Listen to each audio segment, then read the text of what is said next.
செங்கல்பட்டு மாவட்டத்தில் பள்ளி வாகனத்தில் வைத்து 4.5 வயது சிறுமிக்கு பாலியல் தொல்லை கொடுத்த கிளீனர் சிக்கினார். பெண் குழந்தைகளுக்கு எதிராக அரங்கேறும் தொடர் குற்ற சம்பவங்களால் பெற்றோர்கள் அச்சம். திருச்சி மாவட்டம் தொட்டியம் அருகே ஆடு மேய்த்துக் கொண்டிருந்த 11 வயது சிறுமி கூட்டு பாலியல் வன்கொடுமைக்கு ஆளான அவலம். ஸ்டாலின் ஆட்சியில் தினந்தோறும் சிறுமிகளுக்கு எதிரான குற்றங்கள் அரங்கேறும் அவலம். சென்னை திருவான்மியூரில் 5 வயது சிறுமிக்கு பாலியல் தொல்லை கொடுத்த கல்லூரி மாணவன் சிக்கினான்.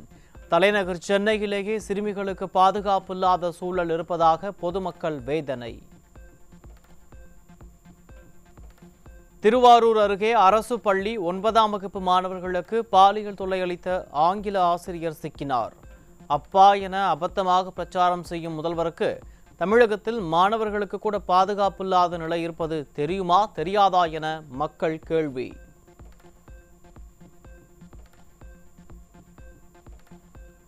கள்ளக்குறிச்சியில் 14 வயது பள்ளி மாணவனிடம் பாலியல் சீண்டலில் ஈடுபட்ட நபர் போக்சோவில் சிக்கினார். திறனற்ற திராவிட மாடல் ஆட்சியில் சிறுமிகளை தொடர்ந்து சிறுவர்களுக்கும் பாதுகாப்பு இல்லாத நிலை நிலவும் அவலம். சேலம் மாவட்டம் காடையாம்பட்டி அருகே அரசு பள்ளியில் படிக்கும் 8ஆம் வகுப்பு மாணவிக்கு பாலியல் தொல்லை. டாடி சன் ஆட்சியில் பெண் குழந்தைகளுக்கு பாதுகாப்பு இல்லை என பெற்றோர்கள் வேதனை. சேலம் மாவட்டம் தலைவாசல் அருகே +2 மாணவியை கடத்தி சென்று திருமணம் செய்த இளைஞர் மீது போக்சோ வழக்கு பாய்ந்தது. நாளுக்கு நாள் குழந்தை திருமணங்கள் அதிகரிப்பது திராவிட மாடல் ஆட்சியில் தமிழகம் சீரழிந்திருப்பதை உணர்த்துவதாக மக்கள் விமர்சனம்.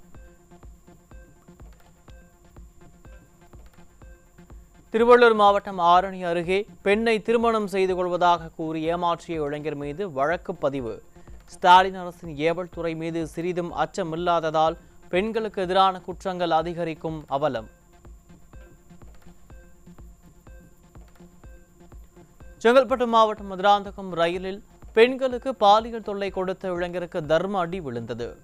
ஸ்டாலின் ஆட்சியில் ரயில், பேருந்து என எங்குமே பெண்களுக்கு பாதுகாப்பில்லை. சேலம் மாவட்டம் ஏற்காடு வனப்பகுதியில் மலையிலிருந்து தள்ளிவிடப்பட்ட இளம்பெண் கொலை. ஸ்டாலின் ஆட்சியில் பெண்களின் பாதுகாப்பு கேள்விக்குறியாகி இருப்பதாக மக்கள் ஆதங்கம். விருதுநகர் மாவட்டம் சாத்தூர் அருகே குடிபோதையில் மனைவியை அடித்து கொலை செய்து தீ வைத்து எரித்த கணவன். ஸ்டாலினின் திமுக ஆட்சியில் 24 மணி நேரமும் விற்கப்படும் மதுவால் பல்வேறு குடும்பங்கள் சீரழிந்து வருவதாக மக்கள் வேதனை. நாமக்கல்லில் தாய், மகள் உள்பட ஒரே குடும்பத்தைச் சேர்ந்த 3 பேர் கொலை செய்யப்பட்டதால் அதிர்ச்சி. ஆன்லைன் சூதாட்டத்தில் 50 லட்சத்தை இழந்த நபர் மனைவி மற்றும் குழந்தைகளை கொன்ற கொடூரம். கடலூர் மாவட்டம் புவனகிரி அருகே அடையாளம் தெரியாத ஆண் சடலம் வெட்டுக்காயத்துடன் கிடந்ததால் அதிர்ச்சி.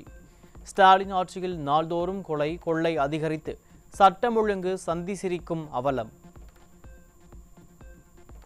தென்காசி மாவட்டம் சங்கரன் கோவில் அருகே 8 மாத குழந்தையை தந்தையே விஷம் கொடுத்து கொல்ல முயன்ற சம்பவம் பேரதிர்ச்சியை ஏற்படுத்தியுள்ளது.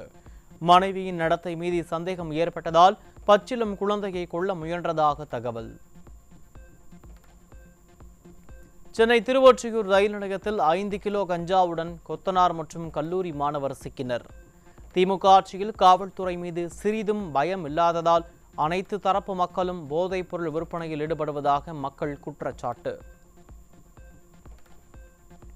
சென்னையை அடுத்த கொடுவாஞ்சேரி பகுதியில் சுமார் 21 கிலோ கஞ்சா பறிமுதல். நாள்தோறும் அதிகரித்து வரும் போதைப் பொருட்களை கட்டுப்படுத்த முடியாமல் ஸ்டாலினின் கட்டுப்பாட்டில் உள்ள காவல்துறை திணறி வருவதாக மக்கள் குற்றச்சாட்டு. கடலூர் மாவட்டம் விருத்தாச்சலத்தில் கஞ்சா விற்பனையில் ஈடுபட்ட 5 சிக்கினர். ஸ்டாலின் ஆட்சியில் பட்டி தொட்டி எங்கும் கஞ்சா விற்பனை அமோகமாக நடப்பதாக மக்கள் விமர்சனம். திண்டுக்கல் மாவட்டம் பழனி அருகே கஞ்சா விற்பனையில் ஈடுபட்ட நபர் சிக்கினார். தமிழகத்தை போதை மாநிலமாக மாற்றியதுதான் டாடி சன் ஆட்சியின் சாதனை என மக்கள் விமர்சனம்.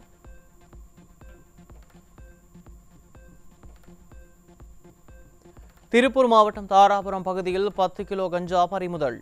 ஸ்டாலின் கட்டுப்பாட்டில் உள்ள காவல்துறையின் அலட்சியத்தால் தொழிலாளர்களை குறிவைத்து போதைப் பொருள் விற்கப்படுவதாக பொதுமக்கள் வேதனை. திருப்பத்தூர் மாவட்டம் ஆம்பூர் அருகே வழக்கு ஒன்றில் தலைமறைவாக உள்ள அரசு மருத்துவர் வீட்டில் 150 சவரன் தங்க நகைகள் கொள்ளை. மருத்துவர் தலைமறைவாக இருப்பதால் கொள்ளை குறித்து விசாரணை செய்ய முடியாமல் தடுமாறிய ஸ்டாலின் அரசின் ஏவல் துறை. கள்ளக்குறிச்சி மாவட்டம் பகண்டை அருகே பூட்டியிருந்த வீட்டிற்குள் புகுந்து கொள்ளையடித்த மர்ம கும்பல். ஸ்டாலின் மாடல் ஆட்சியில் நாள்தோறும் அரங்கேறும் கொள்ளை சம்பவங்களால் பொதுமக்கள் அச்சம்.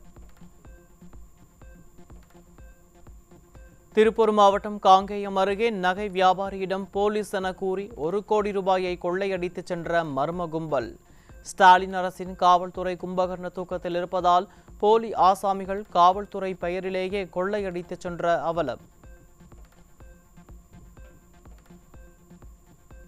முதல்வர் மருந்தகத்தில் மருந்து மாத்திரையும் இல்லை, புகாரளிக்க வசதியும் இல்லை என மக்கள் குற்றச்சாட்டு. அம்மா மருந்தகங்களை மூடிவிட்டு முதல்வர் மருத்துவம் என்ற விளம்பரம்தான் மிச்சம், உண்மையிலேயே மருந்துகள் இல்லை என பொதுமக்கள் வேதனை. கள்ளக்குறிச்சி மாவட்டம் சங்கராபுரம் பகுதியில் பயங்கர ஆயுதங்களுடன் சுற்றித் திரிந்து குற்ற செயலில் ஈடுபட முயன்ற குற்றவாளிகளுக்கு திமுக கவுன்சிலரின் கணவர் ஆதரவு. நிலப்பிரச்சனைகளில் சிக்கியிருக்கும் திமுக கவுன்சிலரின் கணவரை காவல்துறை மறைப்பது ஏன் என பாதிக்கப்பட்டவர்கள் கேள்வி. சட்டவிரோத பணப்பரிமாற்ற வழக்கில் திமுக அமைச்சர் பொன்முடி மார்ச் 19ஆம் தேதி ஆஜராக சென்னை சிபிஐ சிறப்பு நீதிமன்றம் உத்தரவு. திமுக ஆட்சியில் விழுப்புரத்தில் அனுமதித்த அளவை விட கூடுதலாக செம்மண் வெட்டி அரசுக்கு ரூபாய் 28.36 கோடி இழப்பு ஏற்படுத்தியது குறித்த வழக்கில் உத்தரவு. கள்ளக்குறிச்சி அருகே பள்ளி வளாகத்தை தூய்மைப்படுத்தி குப்பைகளை வெளியே கொட்டும் மாணவர்கள்.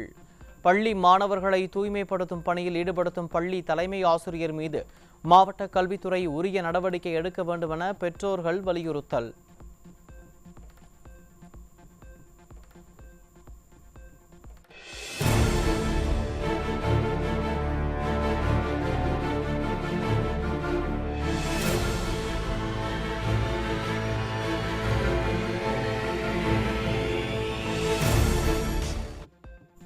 திருப்பூர் மாவட்டம் பல்லடத்தில் ஒரே குடும்பத்தைச் சேர்ந்த 3 கொலை செய்யப்பட்ட பிறகு அவசரமாக பொருத்தப்பட்ட சிசிடிவி கேமராக்கள் செயல்படவில்லை என தகவல். நகை வியாபாரியிடம் கொள்ளை சம்பவம் அரங்கேறியதை அடுத்து பொம்மை அரசு சிசிடிவி கேமராக்களை பொம்மை போல மாட்டி வைத்திருப்பது அம்பலம். திருநெல்வேலி மாவட்டம் அம்பையில் அனுமதி இல்லாமல் நிதி நிறுவனம் நடத்தி கந்துவட்டி வசூல் செய்த திமுக நிர்வாகி உள்பட 3 பேர் சிக்கினர். ஸ்டாலின் ஆட்சிக்கு வந்ததிலிருந்தே திமுகவினர் சட்டவிரோத செயல்களில் துணிச்சலுடன் ஈடுபடுவதாக பொதுமக்கள் குற்றச்சாட்டு. விழுப்புரத்தில் பூட்டியிருந்த வீட்டில் தங்க நகைகள் கொள்ளையடிக்கப்பட்ட நிலையில் அது குறித்த புகார் மீது காவல்துறை அலட்சியமாக பதிலளிப்பதாக குற்றச்சாட்டு. யாருக்கும் பாதுகாப்பில்லாத சூழல் நிலவுவதாகவும் வீட்டில் பெண்களை தனியாக விட்டுவிட்டு செல்லவே அச்சமாக இருப்பதாகவும் பாதிக்கப்பட்டவர்கள் வேதனை. ஸோ அதுக்கப்புறம் விசாரித்து கைரேகை நிபுணர்கள் வந்து செக் பண்ணிவிட்டு எல்லாத்தையும் போனாங்க. அதுக்கப்புறம் இன்னி வரைக்கும் ஒரு கால் எதுவுமே இல்லை, ஒரு ரெஸ்பான்ஸ் கூட இல்லை. கேட்டதுக்கு வந்து 2 நாள் கழிச்சு எஃப்ஐஆர் வாங்கிக்கோங்க அப்படின்னு சொல்லியிருக்காங்க. ஸோ நாங்கள் வந்து இன்றைக்கி வந்து ஒரு முக்கியமான விஷயமா நாங்கள் நைட்டு ஒரு நாள் மட்டும் வெளியே போயிட்டோம். இப்போ நாங்கள் வேலைக்கு போகிறவங்களா இருந்தால் என்னுடைய ஒய்ஃபை விட்டு போகிறேன், இல்லை என் குழந்தைய விட்டு போகிறேன்னா யார் சார் பொறுப்பு? திடீர்னு ஏதாச்சும் ஒன்று ஆச்சுன்னா யார் சார் பொறுப்பு? இந்த சமூகத்தில் வந்து கேள்வி கேட்கறதுக்கு யாருமே இல்லை. கஷ்டப்படுறவங்களுக்கு தான் வந்து நிறைய பிரச்சனைகள் வருது. சென்னை மெரினா கடற்கரை சாலையில் காரில் 28 கிலோ தங்கம் கடத்தி வந்த 4 குருவிகள் சிக்கினர். திறனற்ற திமுக ஆட்சியில் குற்றவாளிகள் அச்சமின்றி குற்ற சம்பவங்களில் ஈடுபடுவதாக குற்றச்சாட்டு. காஞ்சிபுரம் அடுத்த சிறுவாக்கம் ஊராட்சியில் பள்ளி மாணவர்களை குறிவைத்து கஞ்சா விற்பனையில் ஈடுபட்ட 2 சிக்கினர். தொழிற்சாலைகள் நிறைந்த காஞ்சிபுரத்தில் நாள்தோறும் கஞ்சா சிக்கி வருவது பொதுமக்களிடையே கடும் அதிருப்தியை ஏற்படுத்தியுள்ளது.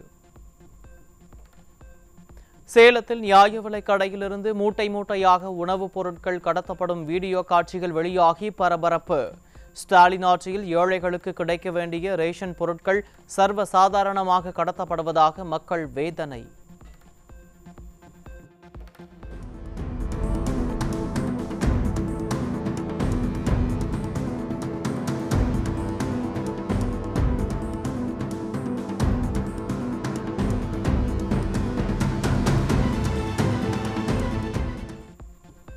அம்மா மருந்தகங்களுக்கு முதல்வர் மருந்தகம் என ஸ்டிக்கர் ஒட்டிய ஸ்டாலின் அரசு கடந்த 8 நாட்களில் 50,053 பேர் பயனடைந்திருப்பதாக தெரிவித்துள்ளது.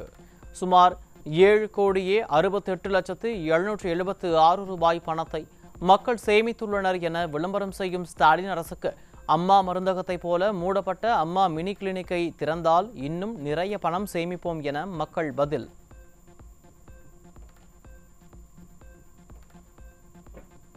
தமிழ்நாட்டில் அரசு மற்றும் உதவி பெறும் பள்ளிகளில் 90% உடற்கல்வி இயக்குநர் பணியிடங்கள் நிரப்பப்படாததால் கூடுதல் பணிச்சுமையை எதிர்கொள்வதாக உடற்கல்வி ஆசிரியர்கள் வேதனை. கார் ரேஸ் நடத்தி விளையாட்டுத் துறையில் முன்னேறுகிறோம் என விளம்பரம் செய்யும் ஸ்டாலின் அரசு பள்ளிகளில் உள்ள காலி பணியிடங்களை நிரப்ப வேண்டும் என கோரிக்கை. வேளாண் பட்ஜெட் குறித்து விவசாயிகளும் பொதுமக்களும் கருத்துக்களை கூறலாம் என ஜிமெயில் முகவரியை கொடுத்திருக்கும் திராவிட மாடல் அரசு பொதுவாக gov.in என்ற மின்னஞ்சல் முகவரியை பயன்படுத்தி வரும் நிலையில் தற்போது கொடுக்கப்பட்டிருக்கும் ஜிமெயில் முகவரி அதிகாரப்பூர்வமானதுதானா என விவசாயிகள் குழப்பம். தமிழகத்தில் யானைகள் இல்லாத சென்னை, செங்கல்பட்டு போன்ற மாவட்டங்களிலும் யானைகள் கண்காணிப்பு குழு அமைத்திருக்கும் திராவிட மாடல் இது யானைகளை பாதுகாக்கும் முயற்சியா, அதிகாரிகள் பணி நியமன அரசியலா அல்லது வரி பணத்தை வீணடிக்கும் திட்டமா என மக்கள் கேள்வி. ராமநாதபுரத்தில் தமிழ்நாடு சிறுபான்மையினர் ஆணையம் சார்பில் நடைபெற்ற நிகழ்ச்சியில் பள்ளி மாணவர்களிடையே திமுக நிர்வாகி அரசியல் பேசியதால் அதிர்ச்சி. பள்ளி மாணவர்களிடையே திமுகவினர் அரசியல் பேசுவது ஆசிரியர்கள் மற்றும் பெற்றோர்களிடையே கடும் அதிருப்தியை ஏற்படுத்தியுள்ளது. திறனற்ற திராவிட மாடல் அரசு மக்காச்சோளத்திற்கு செஸ் வரி விதித்திருப்பது விவசாயிகளிடையே கடும் கொந்தளிப்பை ஏற்படுத்தியுள்ளது. ஏற்கனவே விளைபொருளுக்கு உரிய விலை கிடைக்காமல் கடன் சுமையில் சிக்கி தவிக்கும் விவசாயிகள் மீது ஸ்டாலின் அரசு இரக்கமின்றி வரி சுமையை சுமத்துவதாக விவசாயிகள் வேதனை. புதுக்கோட்டை மாவட்டத்தில் கட்டுமான பொருட்களின் விலை உயர்வை கண்டித்து ஹாலோ பிளாக் தயாரிப்பாளர்கள் வேலைநிறுத்த போராட்டம். கட்டுமான பொருட்களின் விலை உயர்வால் எளிய மக்கள் வீடு கட்ட முடியாத சூழல் இருப்பதாக குற்றச்சாட்டு. அரசு உயர்நிலை மற்றும் மேல்நிலை பள்ளிகளுக்கு மின்சார கட்டணம் செலுத்துவதில் சிக்கல் ஏற்பட்டுள்ளதாக தலைமை ஆசிரியர்கள் வேதனை. அரசு பள்ளிகளுக்கு போதுமான நிதி ஒதுக்கீடு செய்யப்படாததால் 10,000 முதல் 60,000 ரூபாய் வரை மின் கட்டணத்தை தலைமை ஆசிரியர்களே செலுத்த வேண்டிய நிலை இருப்பதாக குற்றச்சாட்டு. அரசு மற்றும் தனியார் பள்ளிகளில் மாணவர்கள் பற்றிய விவரங்கள் அடங்கிய எம்எஸ் பதிவு கட்டாயமாக்கப்பட்டதால் கற்பிக்கும் பணியை செய்ய முடியாமல் தவிக்கும் ஆசிரியர்கள். நிர்வாக பணிகளை செய்வதிலேயே அதிக நேரம் செலவிடப்படுவதால் மாணவர்களின் கல்வி பாதிக்கப்படும் அவலம். பால் விலை உயர்வையும் நிலுவைத் தொகை வழங்காததையும் கண்டித்தும் தமிழக பால் உற்பத்தியாளர் சங்கத்தினர் ஆர்ப்பாட்டம். மார்ச் 18ஆம் தேதி ஆர்ப்பாட்டம் நடத்த முடிவு செய்யப்பட்டுள்ள நிலையில் சட்டசபை கூட்டத்தொடரில் விவசாயிகளின் கோரிக்கைகள் குறித்து அதிகாரப்பூர்வ அறிவிப்பு வெளியிட வேண்டும் என எதிர்பார்ப்பு. திருப்பூரில் ஒரே நேரத்தில் 35 பேரின் வங்கி கணக்கிலிருந்து பணம் மாயமானதால் பாதிக்கப்பட்டவர்கள் எஸ்பிஐ வங்கியை முற்றுகையிட்டு போராட்டம். ஒரே நேரத்தில் 10,000 முதல் 35,000 ரூபாய் வரை பணம் மாயமாகியுள்ள நிலையில் வங்கி தரப்பில் உரிய பதில் சொல்லப்படாததால் பாதிக்கப்பட்டவர்கள் ஆத்திரம். முருகப்பெருமானின் அறுபடை வீடுகளில் முதல் படை வீடான திருப்பரங்குன்றத்தில் பங்குனி பெருவிழா கொடியேற்றத்துடன் தொடக்கம். ஏராளமான பக்தர்கள் கலந்து கொண்டு சுவாமி தரிசனம். திருச்செந்தூர் அருள்மிகு சுப்பிரமணிய சுவாமி திருக்கோயிலில் மாசி திருவிழா வெகு விமரிசையாக நடைபெற்றது. சுவாமி சிம்ம கேடைய சப்பரத்திலும் அம்பாள் பெரிய கேடைய சப்பரத்திலும் திருவீதி உலா வந்து பக்தர்களுக்கு அருள் பாலித்தனர். தெலுங்கானாவில் ஏற்பட்டிருக்கும் பறவை காய்ச்சல் காரணமாக முட்டை விலை கடும் சரிவை சந்தித்ததால் நாமக்கல் கோழிப்பண்ணை உரிமையாளர்கள் வேதனை. ஒரு முட்டையின் உற்பத்தி செலவு 5 ரூபாய் 20 காசுகள் என சொல்லப்படும் நிலையில் 4 ரூபாய்க்கு குறைவான விலையில் முட்டை விற்பனையாவதால் தினசரி ரூபாய் 7 கோடி வரை இழப்பு ஏற்பட்டிருப்பதாக தகவல். திருவண்ணாமலையில் தங்கம் இருப்பதாக இந்திய புவியியல் ஆய்வுத்துறை தகவல். புவியியல் ஆய்வுத்துறையின் ஆராய்ச்சிகளின்படி திருவண்ணாமலை உள்ளிட்ட பகுதிகளில் பூமிக்கடியில் தங்கம் இருப்பதற்கான சாத்தியக்கூறுகள் உள்ளதாக தெரிய வந்துள்ளது. சீனா மற்றும் தென்கிழக்கு ஆசியாவிலிருந்து தரமற்ற எஃகு போலி BIS தர சான்றிதழுடன் இந்தியாவில் இறக்குமதி செய்யப்படும் அவலம். இதனால் உள்நாட்டு உற்பத்தி கடுமையாக பாதிக்கப்பட்டுள்ள நிலையில் இறக்குமதி செய்யும் இரும்பின் தரத்தை கண்காணிக்க வேண்டுமென மைனாரிட்டி பாஜக அரசுக்கு கோரிக்கை. பெங்களூரு விமான நிலையத்திலிருந்து துபாயிலிருந்து 15 கிலோ தங்கம் கடத்தி வந்ததாக நடிகை ரன்யா ராவ் கைது செய்யப்பட்டார். கடந்த 15 நாட்களில் அவர் பலமுறை துபாய்க்கு சென்று வந்திருப்பதால் பலமுறை கடத்தலில் ஈடுபட்டிருக்கலாம் என சந்தேகம். உத்தரப்பிரதேசத்தில் ரயில்வே தேர்வில் வினாத்தாள்களை கசியவிட்ட குற்றச்சாட்டில் 26 ரயில்வே அதிகாரிகள் கைது. நாளுக்கு நாள் ரயில்வேயில் அதிகரித்து வரும் மோசடிகளும் விபத்துகளும் மைனாரிட்டி பாஜகவின் டபுள் இன்ஜின் நிர்வாக லட்சணத்தை அம்பலப்படுத்தி இருப்பதாக மக்கள் விமர்சனம். டிசம்பர் காலாண்டில் இந்தியாவின் அந்நிய நேரடி முதலீடு 6% சரிவை சந்தித்துள்ளது.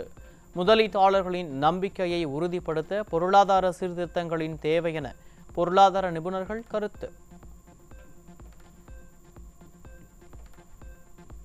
மைனாரிட்டி பாஜக அரசு பொதுத்துறை நிறுவன சொத்துக்களை தனியாருக்கு விற்பதை திட்டமிட்டே செயல்படுத்தி வருவதாக குற்றச்சாட்டு எழுந்துள்ளது. சாலைகள், ரயில்வே மற்றும் மின்சாரம் போன்ற முக்கிய பொதுத்துறை சொத்துக்களை பாஜக அரசு 66% அளவுக்கு தனியார் வசம் ஒப்படைத்துள்ளது. ஜம்மு காஷ்மீரின் ஸ்ரீநகர், துலைல் பள்ளத்தாக்கு, தோடா உள்ளிட்ட பகுதிகளில் கடும் பனிப்பொழிவு. சாலைகள் மூடப்பட்டு வாகன போக்குவரத்து பாதிக்கப்பட்டுள்ள நிலையில் பொதுமக்களின் இயல்பு வாழ்க்கையும் முடங்கியுள்ளது. செர்பியா நாட்டின் பார்லிமெண்டில் கண்ணீர் புகை குண்டுகளை வீசி கடும் அமளியில் ஈடுபட்ட எதிர்க்கட்சிகள். இந்த தாக்குதலில் 3 எம்பிக்கள் காயமடைந்த நிலையில் ஆளுங்கட்சி MP ஒருவர் மருத்துவமனையில் அனுமதி.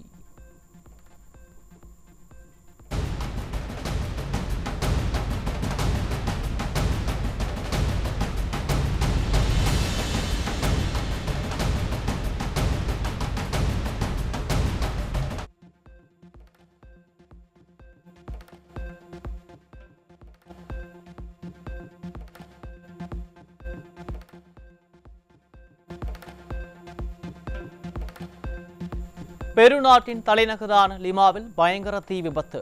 நீண்ட நேர போராட்டத்திற்கு பின்னர் தீயை கட்டுக்குள் கொண்டு வந்த தீயணைப்புத் துறையினர்.